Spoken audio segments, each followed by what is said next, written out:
एक कहावत है, इंसान गलतियों का पुतला होता है, और सही भी बात है, गलतियां इंसान ही करते हैं। लेकिन कुछ लोग हैं जो इन गलतियों से सीख लेते हैं और कुछ लोग हैं जो इन गलतियों पर पर्दा डालते हैं, और नतीजा जब ये गलतियां पलटवार करती हैं तो सब कुछ तहस नहस कर देती हैं। नमस्कार, मैं senior inspector Himanshu Rawat, crime petrol Dastak में आपका स्वागत करता हूं। दिल्ली का एक बहुत ही पेचीदा केस मेरे पास आया था जो अभी याद है मुझे। गलतियों का ये सफर कहां से शुरू हुआ और कहां खत्म हुआ और कितनी अनजान गलियों से गुजरा, ये देखकर आप भी हैरान हो जाएंगे। अरे अंधे नहीं है हम, पर 7 कनस्तर तेल सिर्फ 2 हफ्ते में। तुम तेल में समोसे तल रही हो, तेल पी रहे हो। पापा तेल इस्तेमाल हो रहा है और जितनी खपत होगी उतनी खपत के बारे में हमको ना समझाओ तुम। 30 साल से रेस्टोरेंट चला रहे हैं हम। तुम यहाँ निक्कर में घुमा करते थे ना, तब से चला रहे और मुनाफा कमा रहे हैं।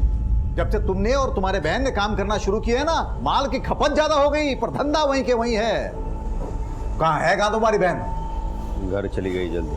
सेठ जी रसीद पर साइन चाहिए। ला मैं कर देता हूँ। तू क्यों करेगा?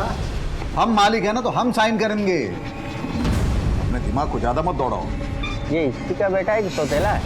उनका ही है, बुढ़ा अंगार साहब, तीली लगते ही गरम। 30,000 रुपये महीना सैलरी देते हैं इनको, जबकि इनकी हैसियत सिर्फ 3,000 रुपये की है। हो गया? और सुनो, तेल मंगा लेना मंडी से, इन्होंने सारा तेल खत्म कर दिया है। अरे विशाल, वो ऑरेंज का नया टैब है ना, क्या फीचर्स यार उसके। अच्छा ये बता, तू वीकेंड्स में गया था? तुझे फोन कर करके ना मेरी उंगली घिस गई। किसी को पटा लिया है क्या? कुछ भी यार। सुनना, अब तू एक काम करना, तो चल मैं आता हूँ। चल बाय बाय।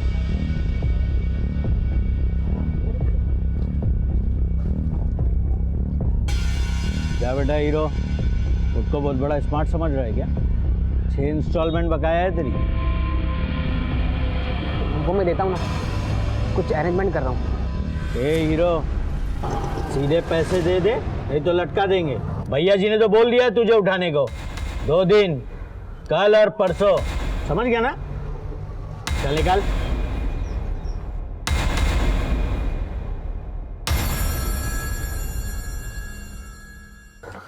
दद्दू, अरे मुझे आपसे कुछ बात करनी है। 1 मिनट, वो हो जाएगा, मैं कर दूंगा। जाओ बोल। दद्दू, मुझे कुछ पैसे चाहिए। पैसे? लो ना, ये लो, ये लो। दद्दू, एक्चुअली स्कूल में साइंस का प्रोजेक्ट है। अरे वाह, लंदन का, तो उसमें टीचर ने 2 लाख रुपए मांगे हैं। 2 लाख रुपया? इतना पैसा तो है नहीं मेरे पास। तो तुम एक काम करो ना, ये और 500 रुपए रखना। जा पिक्चर देख के आ। अरे जा तो पिक्चर तो देख के आओ, जा जा।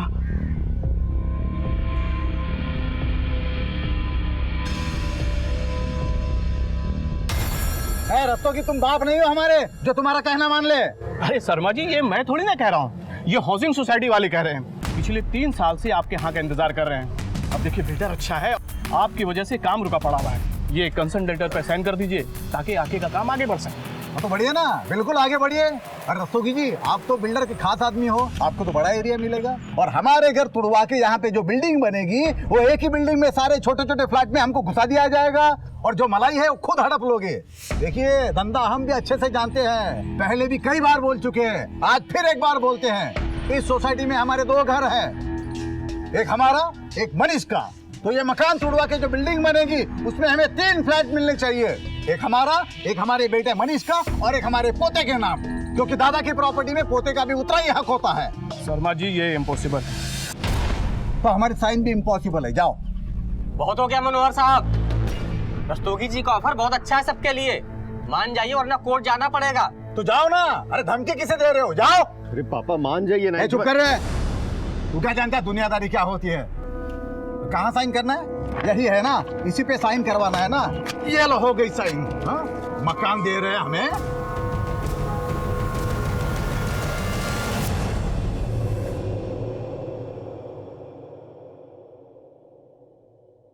कैसा लगा घर? शानदार। बैठो ना। हाँ। और रेस्टोरेंट तो तुमने देखा ही होगा ना? हाँ, रेस्टोरेंट दिखा दिया होगा, अब घर भी दिखाने लाए हो। अच्छा है।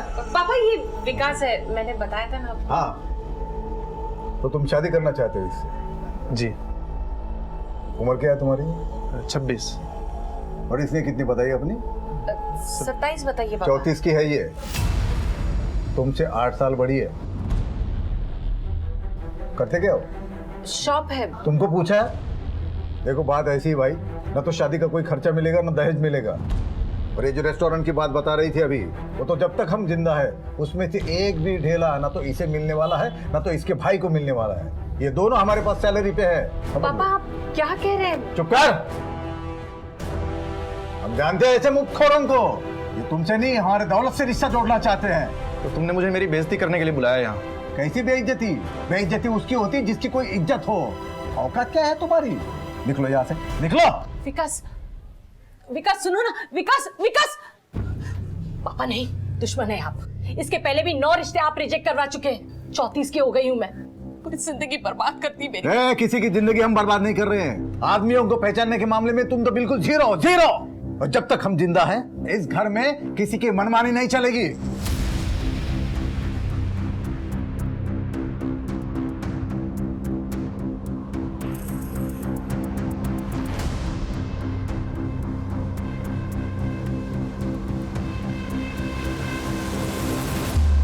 हाँ सही कहा तुमने, अब कोई रास्ता बचा ही नहीं है। नहीं क्या करें, मजबूरी है। नहीं तुम वही करो जो तुम कह रहे थे। हाँ ठीक है।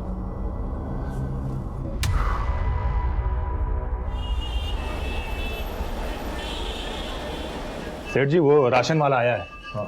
और ये कुछ वाउचर भी साइन करवानी थी। हाँ अभी आता हूँ।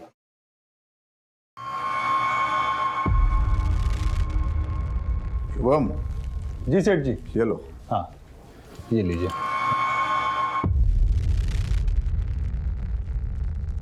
सामान जो है ध्यान से चेक करके लेना। अच्छा सेठ जी नमस्ते।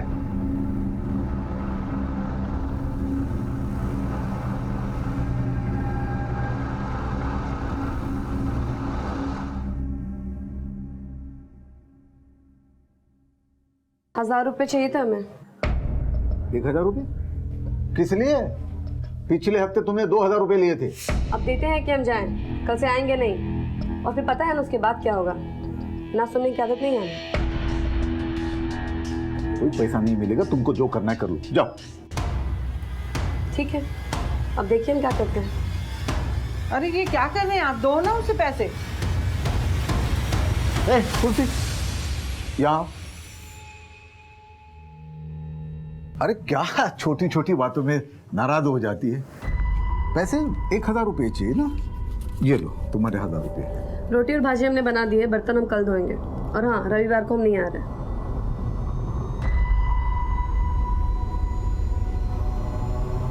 इस घर को और धंधे को संभालते संभालते थक गया हूं मैं।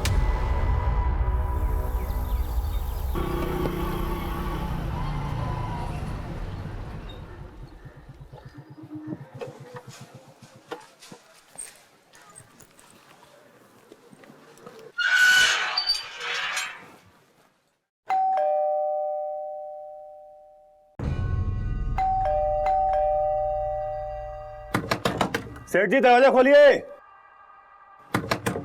सेठ जी।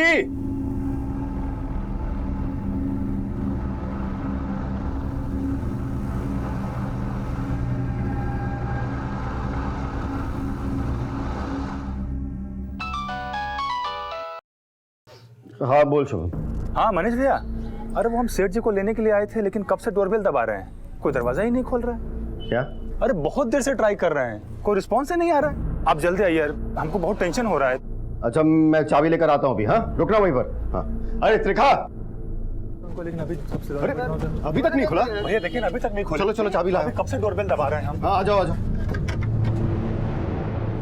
पापा पापा पापा। सेठ जी। Mummy mummy mummy. सेठ जी दीदी।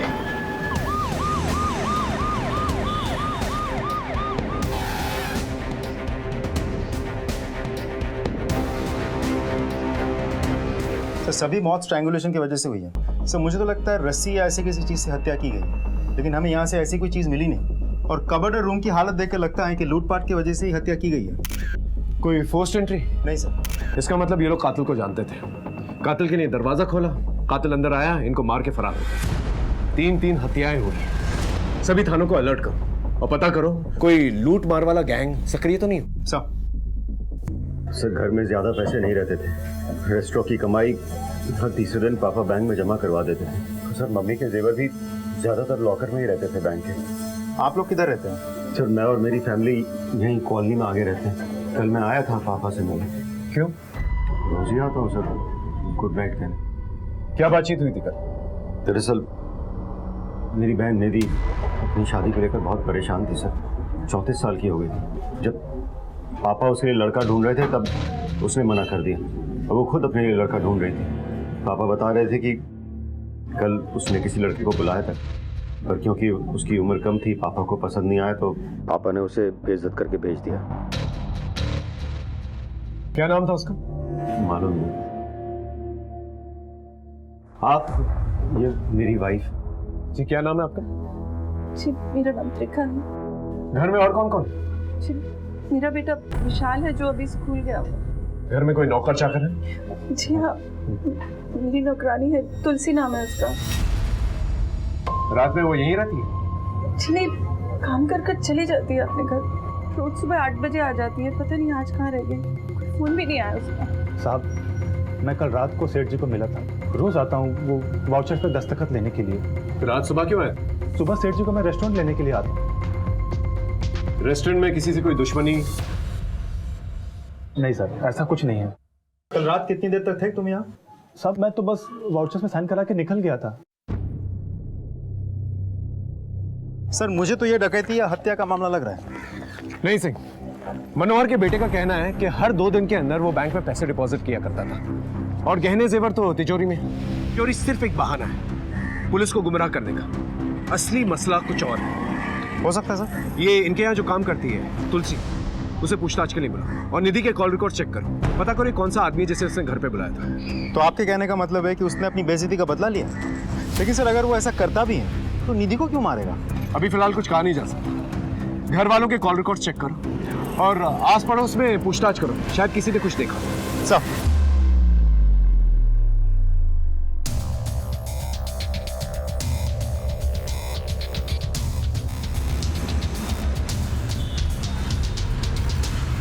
और सुनो, तुलसी का घर कौन सा है?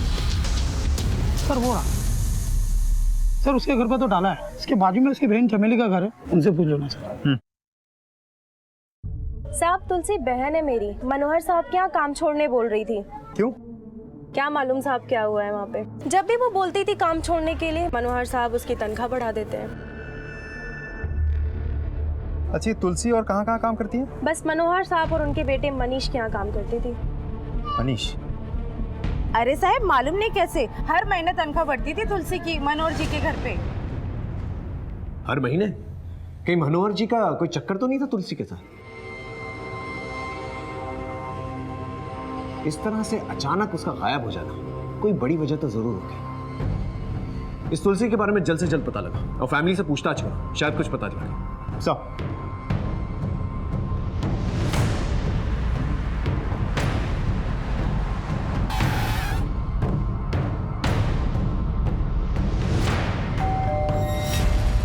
पापा कब कब तुलसी का पैसा बढ़ाते थे हमें मालूम नहीं सर। हमारे सामने तो नहीं बढ़ाया उन्होंने। ये मनोहर जी और तुलसी का कहीं कोई नहीं मैम, पापा ऐसे नहीं थे। ये तुलसी का स्वभाव कैसा था? सर एकदम अक्खड़, मर्जी की मालिक। रोटी और भाजी हमने बना दी है, बर्तन हम कल धोएंगे। और हाँ रविवार को हम नहीं आ रहे। ठीक है, लेकिन जब तक हमारी तहकीकात पूरी नहीं हो जाती आप लोगों में से कोई भी हमें बिना इन्फॉर्म किए शहर से बाहर नहीं जाएगा। जी सर।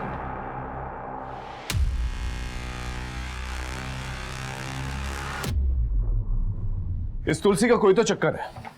इस औरत का कुछ पता चला? सर कांस्टेबल किशोर ने इन्फॉर्मेशन निकाली है। तुलसी को किसी ने मेरठ के बस पर चढ़ते हुए देखा है। मेरठ पुलिस को इन्फॉर्म करो। मुझे लग रहा है मनोहर और इस औरत का कोई तो चक्कर है, या फिर सीधे सीधे मार के चली गई और तिजोरी में जो मिला वो लेकर चली गई। लेकिन सर 3 लोगों का गला, वो भी एक औरत नहीं। जवान औरत कर सकती, या फिर किसी की मदद ली, कुछ भी पॉसिबल है। इस मनोहर शर्मा का बैंक अकाउंट किस बैंक में ये पता लगा, स्टेटमेंट निकालो। देखें तो सही कि हर 2 दिन में ये बैंक में पैसे डालता भी था या फिर बात कुछ और। सर और सर ये निधि के कॉल रिकॉर्ड। उस शाम को इसके बाद किसी विकास सरीन से हो रही थी। इनफैक्ट पहले भी बहुत बातें हो चुकी हैं। पता निकलवा लिया इसका, बुलवा भी लिया। गुड। निधि शर्मा को कब से जानते हो? सर 1 महीने से रिलेशनशिप में है मैं और निधि। कहाँ मिली? इंटरनेट पे। उम्र में तुझसे बड़ी है, पैसा देके उसके पीछे पड़ा। सर कैसी बात कर रहे हैं, वो अच्छी लड़की है। देख होशियारी मत कर, है नहीं थी, मर चुकी है वो। ये मुझे नहीं मालूम है सर। ये तो मालूम है ना, उसके बाप का रेस्टोरेंट है। पहले नहीं पता था, बाद में मालूम हुआ सर।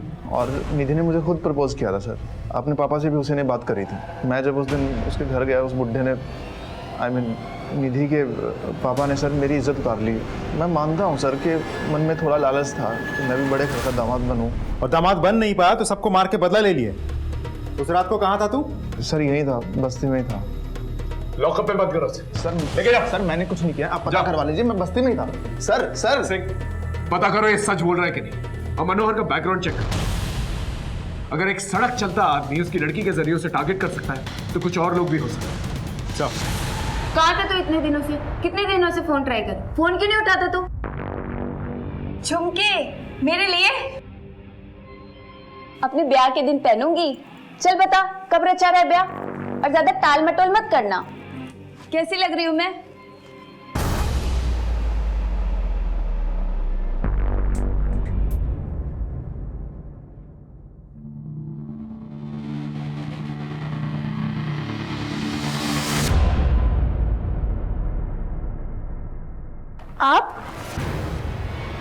आप इतनी रात को कहाँ से आ रहे हैं? अब मैं पुलिस स्टेशन गया था। क्या हुआ? ऐसे ही कुछ पूछताछ करनी थी। सोचा तुम रात में तो थी। टेंशन मत लो, सोचा।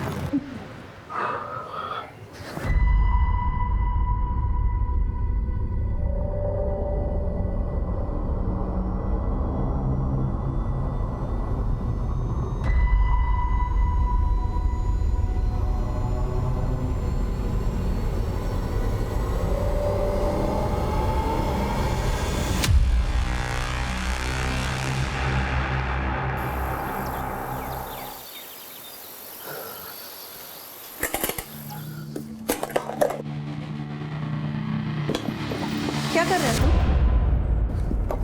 कुछ नहीं माँ, बुक जमा कर रहा हूँ। कल थियरी का एग्जाम है ना, तो सोचा अभी तैयारी कर लूँ। मैं चलता हूँ, बाय।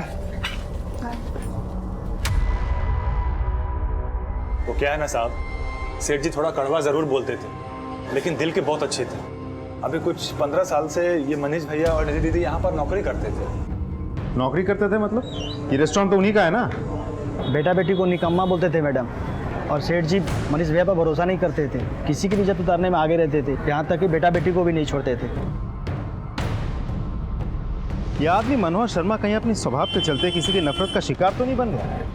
लेकिन सर साथ में 2 और लोग भी तो मरे थे। अब मनोहर शर्मा के लिए उन दोनों की मौत हुई है या उनके चक्कर में मनोहर शर्मा को मारा गया है, वो तो वक्त ही बताएगा।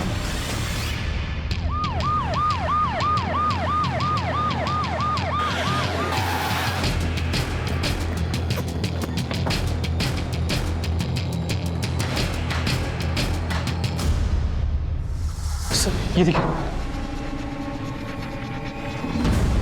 बहुत ही बेरहमी से गला दबाया गया है। लेकिन सर इतनी बेरहमी से कान क्यों काटे होंगे? हो सकता है कान के जेवर निकालने की थी।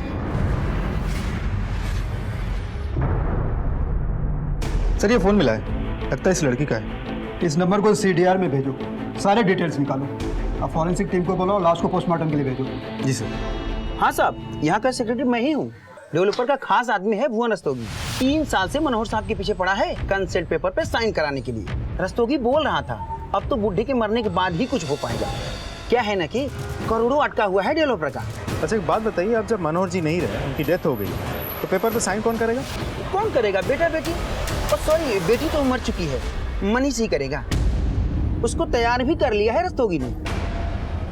सर रिंग जा रही है, रस्तोगी फोन नहीं उठा रहा है, लगता है फरार हो गया सर। मुझे तो लगता है सारा खेल फायदे नुकसान का है। फायदे और नुकसान का? Of course. घर पे बाप का कंट्रोल, रेस्टोरेंट पे बाप का कंट्रोल, रीडेवलपमेंट बाप की वजह से रुका। मनोहर की मौत से मनीष, रस्तोगी, तुलसी और ना जाने कितने लोगों को फायदा हो सकता है। तो फिर बहन क्यों मारी गई सर? देखा जाए तो सबसे ज्यादा फायदा मनीष ही को है, क्योंकि कोई अब हिस्सेदार ही नहीं। एक काम करो, ये सारे घर वालों के कॉल रिकॉर्ड चेक करो, इनके मूवमेंट्स पे नजर रखो। इस परिवार से जुड़े हर एक इंसान की पूरी कहानी चाहिए मुझे। सर। हाँ कमिंग। सर, ये मनोहर के बैंक अकाउंट के डिटेल्स। इस अकाउंट में पिछले 1 हफ्ते में कोई भी पैसा डिपॉजिट नहीं हुआ है सर, लेकिन हाँ, मनोहर की बीवी के जेवर लॉकर में मौजूद है। हो सकता है मनीष को इस बात का पता ना हो, या फिर पैसों को लेके हमसे कुछ छुपा रहा हो। Sir, by the way, Manish का भी एक सेविंग अकाउंट इस बैंक में है। उसके अकाउंट के ट्रांजैक्शन पर नजर रखो, मुझे पूरा अंदेशा है कोई ना कोई हरकत जरूर होगी।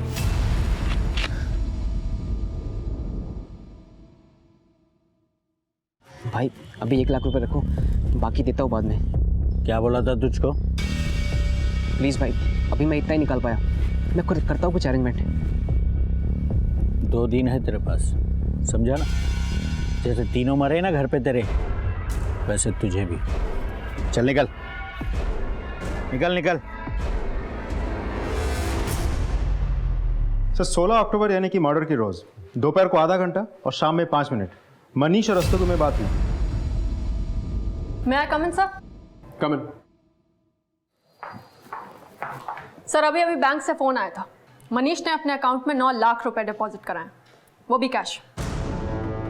जिस बात का मुझे अंदेशा था वही, ये पूरा का पूरा खेल मनीष और डेवलपर का लगा। ये रस्तोगी तो फरार है, इससे पहले मनीष फरार हो जाए उसे उठा के लेकर, और पता लगा ये रस्तोगी है कहाँ। एक घर में 3 लोगों की एक साथ हत्या हो गई। इस घर में मरे हुए लोगों से सबको बैर था, हर कोई रंजिश पाल रहा था, लालच को पनाह दे रहा था। इनके रिश्तों में ही दस्तक थी, कोई भी कभी भी किसी को भी नुकसान पहुंचा सकता था। अरे सर, मेरी रस्तोगी के साथ कोई प्लानिंग, कोई सेटिंग नहीं थी। मैं क्यों मारूंगा अपने पापा को, मम्मी को और बहन को? तो फिर इतने सारे पैसे आए कहां से? 9 लाख रुपए थे ना? नहीं सर, 10 लाख रुपए थे। 1 लाख रुपए कहां गए? मालूम नहीं सर। वो 1 लाख रुपए की तूने सुपारी दी थी ना अपने माँ बाप अपनी बहन को मारने के लिए, क्योंकि उनको मार के सबसे ज्यादा फायदा तुझे ही है। रीडेवलपमेंट, रेस्टोरेंट और घर सब कुछ तेरे नाम पर हो जाएगा, तेरी मनमानी चलेगी, है ना? देखिए सर, आपको जो कहना आप कह सकते हैं, लेकिन मैंने किसी की कोई सुपारी नहीं दी है सर। पाई पाई करके पैसे जोड़े हैं रेस्टोरेंट में काम करके। जोड़े हैं या फिर वहां से तोड़े हैं? देख सब सच बता, वरना हलक से जबान निकालूंगा, समझा? बोल। सर देखिए, रेस्टोरेंट में काम करने के पापा मुझे 30,000 रुपए देते थे। आपको लगता है 30,000 रुपए में घर चल सकता है? तो कभी कभार ऊपर से 1,000-2,000 रुपए मार लेता था। मर्डर के दिन रस्तोगी से बातचीत हुई थी तेरी? बहुत बातचीत होती थी उसके साथ, क्यों? सर उस दिन पापा का रस्तोगी के साथ फिर से झगड़ा हुआ, और उस शाम। अरे मनीष भाई, अपने बाप को कंट्रोल में रखो, एकदम लिमिट से बाहर जा रहे हैं वो। मेरे बस में कुछ है क्या? जानता हूँ, ऐसे ही माँ बाप के बारे में बच्चे बोलते हैं कि जल्दी निकल जाए तो अच्छा है। आप मनीष भाई मेरी बात सुनो ना, आप दस्तखत करवा दो, मैं सामने वाले से ना आपको कुछ पैसे दिलवा दूंगा। कितने? डेवलपर दरिया दिल आदमी है, उसको बोलकर ना 10 लाख रुपया दिलवा दूंगा। 2 लाख पेशगी, बाकी 8 लाख काम होने के बाद। देखो, मेरा बाप दस्तखत तो नहीं करेगा, कोई दूसरा रास्ता है तो बताओ। एक रास्ता है, लेकिन वो रास्ता डेंजर है। समझो, आपके ही साइन से काम चल जाएगा। क्या जुगाड़? मालूम नहीं सर। ठीक। सर मेरा इसमें कोई हाथ नहीं सर। आप मुझे इस तरह यहाँ पर क्यों बांध कर रखे हुए? हमें भी नहीं मालूम। Sir please sir.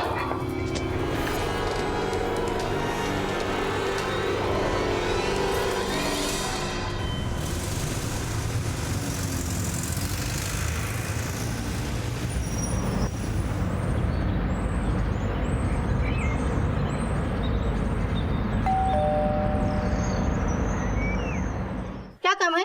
मैडम आपका पार्सल। नहीं, हमें कोई पार्सल नहीं चाहिए। जिसे पार्सल चाहिए वो अंदर है।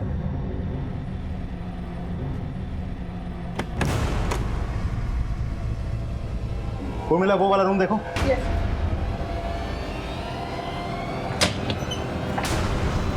हो गया, चले। ये क्या बोल रहे सर, मैं छुपा थोड़ी ना था, वो तो मेरा ही घर था। और सर ऐसे 4 घर है मेरी दिल्ली में। मनोहर शर्मा को, उसकी बेटी को, उसकी बीवी को तूने मारा था या फिर सुपारी दी थी? ना तो मैंने किसी को मारा है, ना तो मैंने सुपारी दी है। देख, 3 दिन की रिमांड ले रखी है, सच सच बोल दे, वरना और भी तरीके आते हैं हमें। सर वो मनोहर 3 साल से साइन नहीं कर रहा था सर, रीडेवलपमेंट पेपर पे। वो सब हम जानते हैं। उसके बेटे के साथ क्या प्लानिंग कर रहा था तू? वो भी कानूनी रास्ता था, अपने बाप को पागल डिक्लेयर करना चाह रहा था। और सर वो मनोहर पागल ही था सर। देख, तू अब हमें पागल बना रहा है, समझा? सर, तुलसी को मेरठ में देखा गया। सर, अरे सर मेरी बात सुनिए। अरे वाह, इतने सुंदर झुमके। मुझे तुमसे एक बात कहनी है। मैं तुम्हारे बच्चे की माँ बनने वाली हूँ, तो अब ये शादी ना करने का कोई बहाना नहीं चलेगा।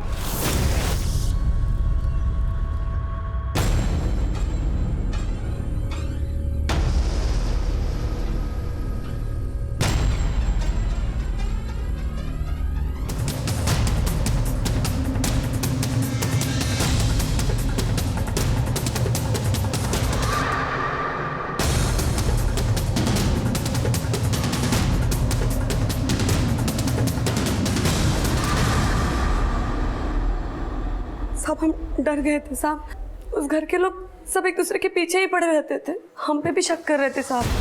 हमारा तो झगड़ा भी हुआ था मनोहर साहब से, इसीलिए भागे थे साहब हम। झगड़ा क्यों? सब वो है ना मनोहर साहब, वो सबसे झगड़ते थे साहब। फिर काम क्यों करती थी वहां? पति की तनख्वाह क्यों बढ़ाता था? क्या तू बढ़वाती? क्या चक्कर था? मैंने पूछा चक्कर क्या है? बोलेगी या इनसे बुलवाओ? बोल। सब कुछ चक्कर नहीं था हमारा, उस घर में हमारी इज्जत लुटी गई थी।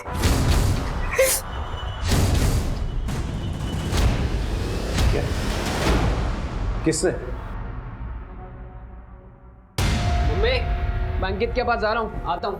तुलसी, मैं जरा मार्केट जा रही हूँ, कमरे की सफाई करके पापा जी के घर निकल जाना, ठीक है?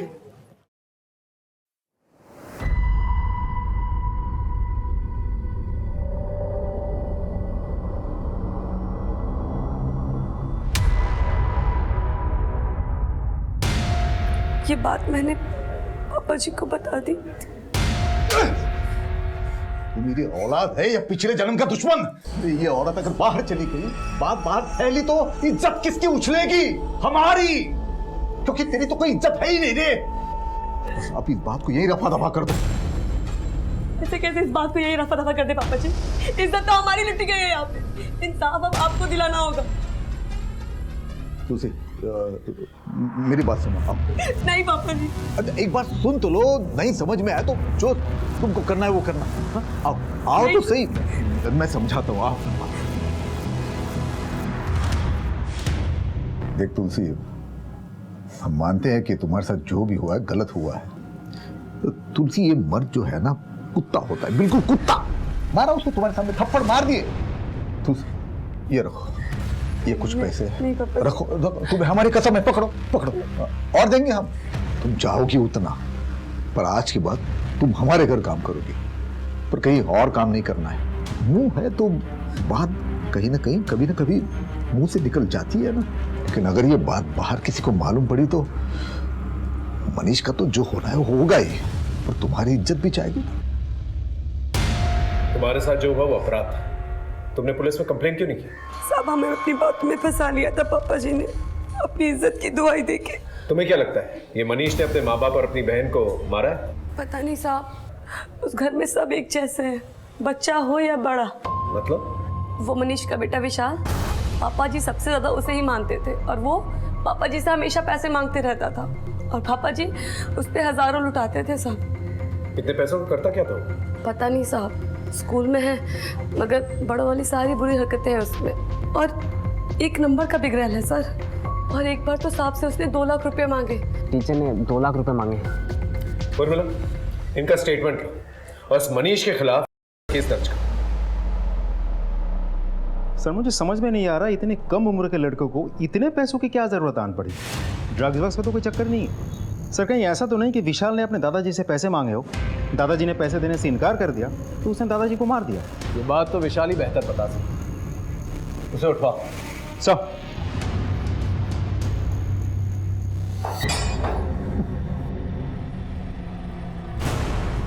एक और केस बन रहा है तेरे खिलाफ। तुलसी ने बयान दे दिया।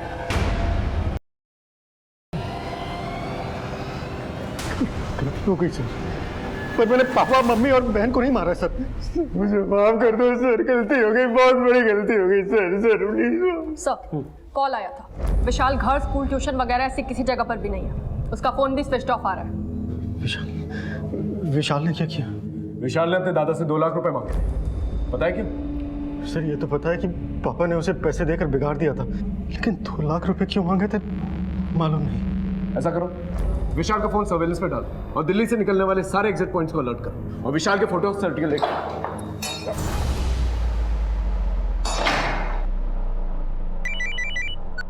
हाँ सिंह बोलो। सर अपना खबरी चंदू बता रहा है कि निधि और शुभम के बीच कुछ तो चल रहा था।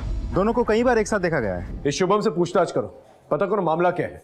ऐसा कोई मामला नहीं था साहब। दरअसल निधि दीदी अपने पिता और भाई के स्वभाव से परेशान रहती थी, इसलिए वो हमसे बात करके अपना दिल हल्का करती थी।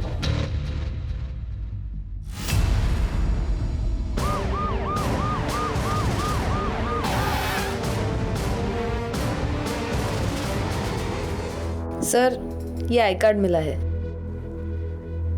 सुमन पांडे, नर्स, सिटी हॉस्पिटल।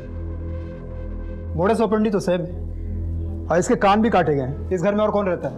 नहीं साहब, ये अकेली रहती थी। यहाँ कोई आता जाता था? नहीं साहब, ये बस अपने काम से काम रखती थी। इसका मोबाइल नंबर है तुम्हारे पास? हाँ है ना सर। मोबाइल नंबर लो और कॉल रिकॉर्ड निकालो। सर। हाँ सर, विशाल के कॉल रिकॉर्ड। मर्डर के रोज इस नंबर से विशाल को 4 फोन आए। कॉलर का नाम कोई प्रभात लाल है। गणेश नगर का एड्रेस तो दिया हुआ है, लेकिन वहाँ कोई है नहीं। सर ये विशाल शर्मा अक्सर मीरठ आता जाता रहता है। ये देखिए सर, ये सारे कॉल्स मीरठ से हुए हैं और सबकी लोकेशन हर हफ्ते 1 से 2 रोज मीरठ की रही है। सर ये विशाल शर्मा अक्सर मीरठ आता जाता रहता है। ये देखिए सर, ये सारे कॉल्स मीरठ से हुए हैं और सबकी लोकेशन हर हफ्ते 1 से 2 रोज मीरठ की रही है। एक 16 साल का लड़का दिल्ली से मेरठ, भला क्या करने जाता होगा? केस एकदम उलझ चुका था, कोई भी लिंक एक दूसरे से मेल नहीं खा रहा था, लेकिन हम फिर भी हर एक लीड को फॉलो कर रहे हैं। साहब, वो मैं विशाल को लड़कियां सप्लाई करता था साहब। लड़कियां? कब से? साल भर से। यहाँ दिल्ली में? नहीं साहब, विशाल हफ्ते के हफ्ते मेरठ ही आता था साहब। शुरू में बराबर पैसा देता था, बाद में उधारी पे आ गया साहब। 2 लाख रुपया बकाया था, इसीलिए 16 तारीख को मैंने उसको फोन किया था। लड़कियां पैसा मांग रही थी साहब। परसों उसने 1 लाख रुपया लाके दिया और बोला 2 दिन में देता हूँ, फिर फरार हो गया साहब। हम लोग भी उसी को ढूंढ रहे हैं साहब। परसों मिला था तुझे? सर, विशाल मेरठ में एसपी रोड पे अपने दोस्त के घर में। मेरठ पुलिस को अलर्ट करो। सर।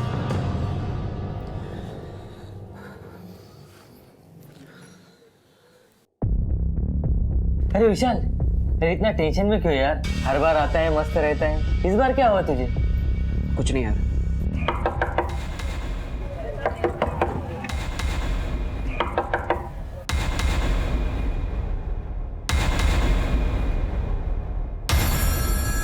क्या हुआ सर?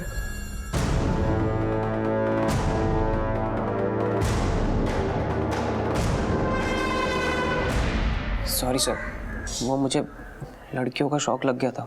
तेरे शौक के बारे में तेरे मम्मी पापा को पता?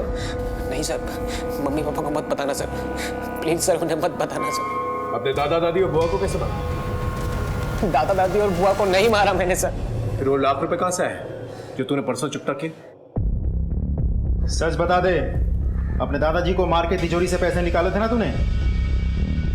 नहीं सर, मैंने अपने दादू को नहीं मारा सर। वो पैसे मैंने अपने पापा की सेविंग से चुराए थे। पापा अपनी सेविंग अलमारी के पीछे जमा करके रखते थे, वो मैंने देख लिए थे, वहीं से उठा के मैंने उन्हें दे दिए। सर मैं डर गया था कि अगर पापा को मालूम पड़ेगा तो वो मुझे पीटेंगे, इसलिए मैं घर से भाग गया। सर मैं अपने दादू से बहुत प्यार करता था सर, मैंने उन्हें नहीं मारा सर। हम केस को सॉल्व करने के लिए हर एक एंगल तलाश रहे थे, लेकिन जैसे कि आप जानते हैं, लाइट और नल लगे तो कहीं और होते हैं, लेकिन उनका कनेक्शन कहीं और होता है। उसी तरह से इस केस का कनेक्शन कहीं और था। मेरठ थाने से हमें कई अहम सुराग मिले थे। रावत जी, पिछले 2 साल में मेरठ में 5 मर्डर हुए हैं और सबका मोडस ऑपरेंडी सेम ही है। सब लड़कियों का गला घोटा गया है और उसके बाद उसके कान काटे गए। आखिरी विक्टिम के कॉल रिकॉर्ड्स निकाले हैं। एक नंबर है 7021345 जो विश्वास कुमार के नाम से है। उसका मोबाइल स्विच ऑफ बता रहा है, लेकिन स्विच ऑफ करने से पहले उसने तुलसी मिश्रा को फ़ोन किया था। तुलसी मिश्रा? जी, इसका एड्रेस दिल्ली है। हमारी उससे एक बार बात भी हुई है। नहीं साहब, हम किसी विश्वास कुमार को नहीं जानते। देखो, सच सच बता दो, विश्वास पर मर्डर का केस चल रहा है। उसने तुमको फ़ोन किया था, ये रिकॉर्ड है मेरे पास। नहीं साहब, आपको कोई गलतफहमी हुई है। हम नहीं जानते किसी विश्वास कुमार को। ठीक है, अगर वो दोबारा तुमको फ़ोन करता है तो मुझे बताना। मेरा नंबर सेव करो। जी साहब, जी साहब। उसका नंबर सर्वेलेंस पे भी डाला है, लेकिन अभी तक कोई लीड नहीं मिली है। ये तुलसी मिश्रा घरों में काम करती है। ये केस के सिलसिले में हमारे यहाँ लाई गई। इस विश्वास कुमार की क्या हिस्ट्री है? पता नहीं सर। तुलसी का फोन स्विच ऑफ आ रहा है।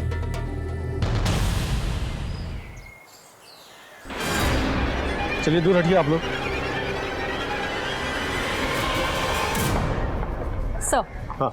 मुरादनगर में एक औरत की लाश मिली है, हाथ पे टैटू है, तुलसी मिश्रा। कहीं विशाल विश्वास कुमार तो नहीं है? वो भी तो मेरठ जाता था।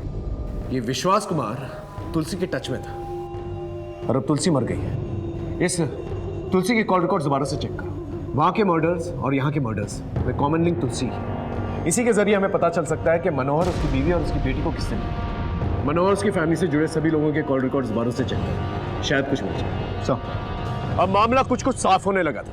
मेरी टीम ने दिन रात एक कर दिए थे, हर एक डिटेल को बारीकी से परखा था और अब हमारे हाथ कुछ अहम सुराग लग गए।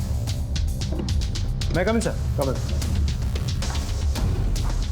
सर।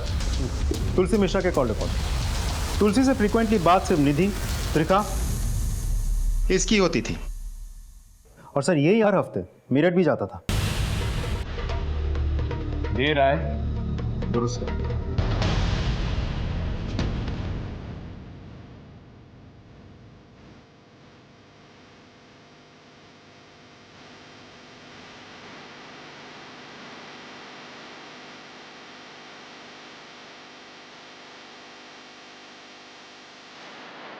पूजा पाठ कर ली?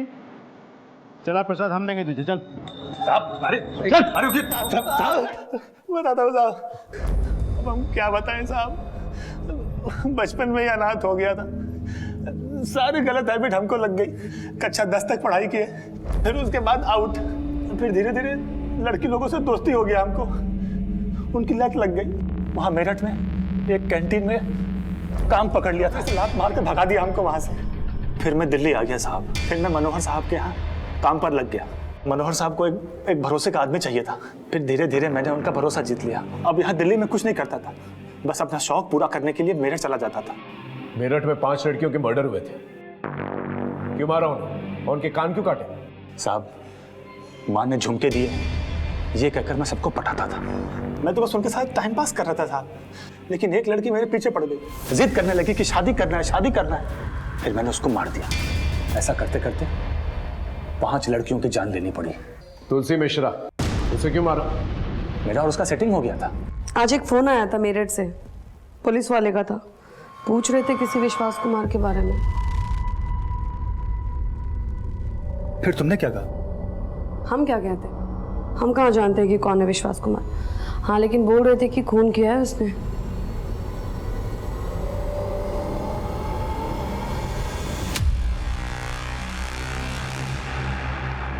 वो लोग जिस नंबर की बात कर रहे हैं वो नंबर तुम्हारा है ना? मुझे लगा ये कभी न कभी पुलिस के सामने अपना मुंह खोल देगी, लेकिन दिल्ली से खाली हाथ जाता तो कहाँ जाता। हम लोग कहीं बाहर गांव जाएंगे, शादी करेंगे, उधर मस्ती से रहेंगे। लेकिन शादी घर गृहस्थी बसाने के लिए पैसे लगते हैं। तभी तो कह रहा हूँ, इस बार कुछ बड़ा हाथ मारना है। देख, तुझे क्या करना है?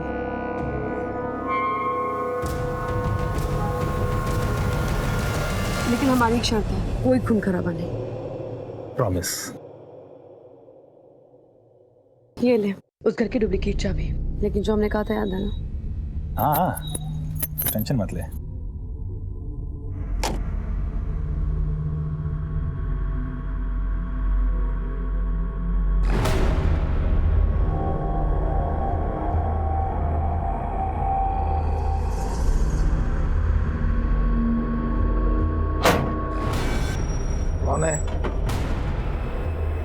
यहाँ क्यों आया?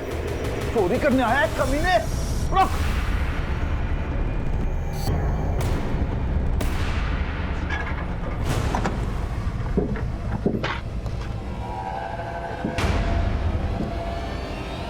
कैसे?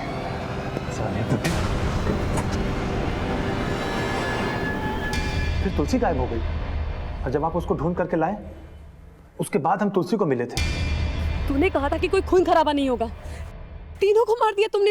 अरे बाबा वो एक्सीडेंट था, गलती से मर गए। गलती तुमसे नहीं हमसे हुई है और अब हम सुधारेंगे अपनी गलती। हम सब बताएंगे तुम्हारे बारे में पुलिस को, तू बस देख। अब तुलसी मेरी बात सुन।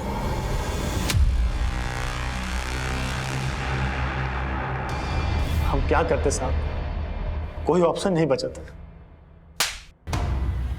हमारे पास ऑप्शन है, फांसी का फंदा।